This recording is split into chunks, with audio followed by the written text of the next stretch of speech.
sakit mangkenan dotro rupita kang ngliribeti beda-beda ardaning wong sak negara.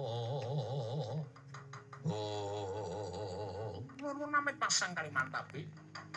Tinebene ing radene Dumawahing tawang-tawang Koko Prabu. Kadangipun Kakang Yai Sedewa.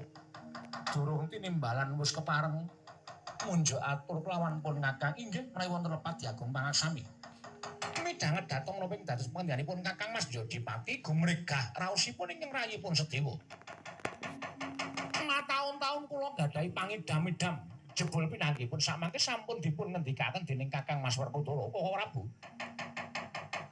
Menapa ing dipun ngendikaken Kakang Mas Jodipati menika apan kepara saestu nadyan kados menapa ta endahing papan. Nadyan kados menapa ta ayeming papan menika kala wau menawi boten tinenggan. Tetiang ingkang anggadhahi ngelmu ingkang inggil tanwande gampil dipun jromprongaken dhateng tiyang sanes. Mila lajeng gegayanipun Kakang Mas Bratasena ingkang badhe ambangun pawiyatan supados samangke dados sarana panggula wentahing para maha guru dhateng siswanipun supados